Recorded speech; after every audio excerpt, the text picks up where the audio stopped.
Hello, everybody. How are you?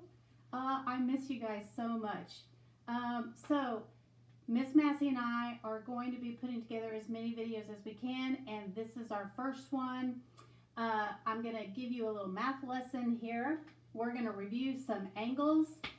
Then I'm going to give you some IXL problems that you can work on at home. So, our goal, now it may be unrealistic, but our goal is to try to put a couple of these videos out each week so that it'll give you something to keep working on. So if you have any problems, remember that you can always message us on Class Dojo, or you can email me at paula.finley@abileneisd.org. Okay, so I'm going to go ahead and get started. We're going to review angles today. So I wanted to go over the angles that we've talked about in class. At your level, you need to know not just what one looks like, but you also need to know what it measures. Okay, so remember when we use the protractors, you need to be able to look at an angle and know, yes, that angle should measure less than 90. That one should measure greater than 90, if you'll remember what we did this in class. Okay. So we're going to review really quickly. When you can fit a perfect box in the corner and it fits just right, that makes it a right angle. Do you remember that? If a box fits in there just right, it's a right angle. So a right angle measures exactly 90 degrees on a protractor. It measures exactly 90. That 90 was at the very top of the protractor. Remember, the protractor went like this, and over here was 0, and it measured all the way up, and straight up and down was the 90-degree mark. So a right angle is exactly 90. An acute angle. An acute angle, when we first learned angles, we learned that an acute angle is little, tiny, and cute. It's very tiny, so it's very cute. That's our cue to remind us that it's an acute angle. So an acute angle is much smaller than a right angle, so when you measure it on a protractor, it should measure less than 90. So it could be 45, it could be 80, it could be 70. All of these numbers, the number should be less than 90.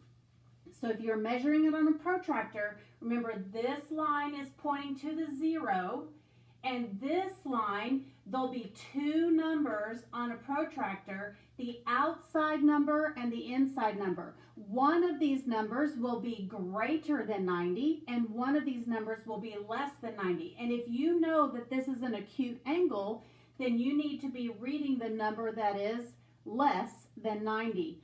So you're going to be looking at both of those. So if they give you an angle that looks something like this, or it might even just be angled like this on IXL, they may give you one like this, you know that's a tiny little angle. So that should measure, remember this symbol is that it's been measured, it should measure something less than 90. So they may give you some answer choices like, does this angle measure 110 degrees, 37 degrees, or 90 degrees? They may give you three choices like this, and you have to think to yourself, okay, that angle looks like an acute angle, and because it looks like an acute angle, I know that it should be less than 90, and so that's where you will make your choice. If you know this angle looks like an acute angle and it must be less than 90, then the only answer choice that we could choose would be this one. It's just giving an estimate of what that angle might be. You don't actually have to measure it. You just need to know, okay, that's an acute angle, so it must be less than 90. So you would choose 37 degrees.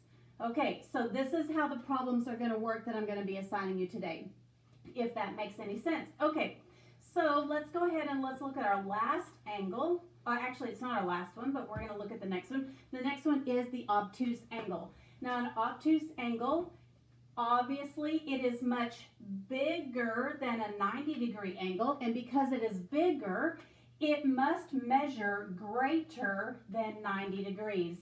when we learned about obtuse angles in class, we said that if we tried to fit a box in there or something that was square, it would not fit just right. It would actually fall out. It'd be too loose. And if the box in there is too loose and it could wiggle around, then that is an obtuse angle. So that was our cue to help us know if a box would fit in there just right. No, it would be too loose. So that is an obtuse angle. Obtuse angles, because they're bigger, they are going to be greater than 90. So they may give you an angle on IXL that looks something like this, and they may give you some answer choices. Is this angle 113 degrees? Is it 47 degrees? Or is it 89 degrees? They may give you 3 different choices, and your job is to choose which one is it. You look at the angle first and you decide, is it right? No, it's not right. Is it acute? No, it's way open, so it must be an obtuse angle, and an obtuse angle must be greater than 90. So you would look at your choices, which one is greater than 90? Obviously, this one is greater than 90. So you would choose 113 degrees. You don't have to actually measure the angle. You're giving them an estimate or a guess as to which measure this angle would measure. All right, so a last angle that we're going to look at is the one at the bottom. This is a straight angle. A straight angle starts at 0 degrees on a protractor, and the other line swings all the way around to 180 degrees on the other side of the protractor. So a straight angle is 180 degrees. And IXL will be giving you some questions about a straight angle. So you need to know what one is and what it measures. All right, I hope that this information is helpful. You can always watch the video over and over again.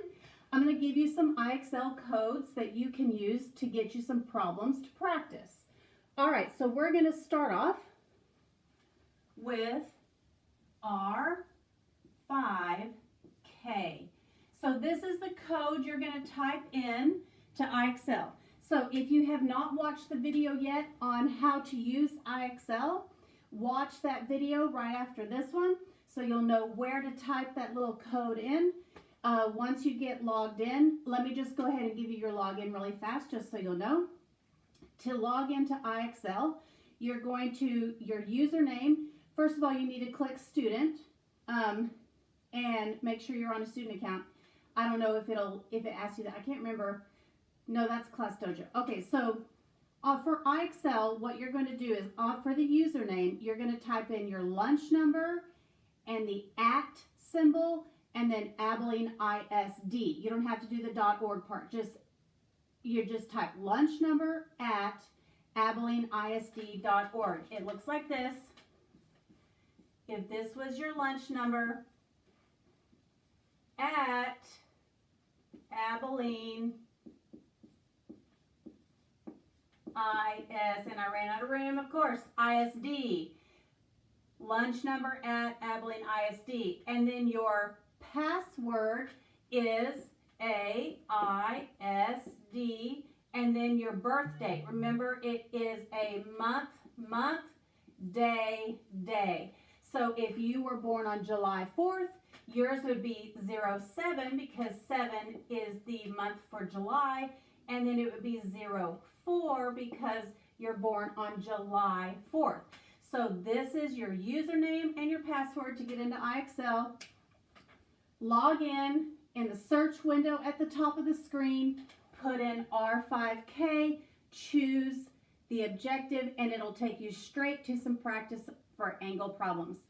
All right, that's it for this video. I love you guys a ton. I am so sad that we cannot be together, but keep looking for videos from me. When you finish watching this, if you're confused or you have another question, please feel free to put a comment on the video.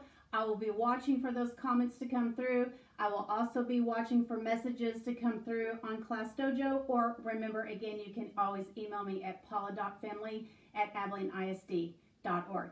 Love you guys. Next time.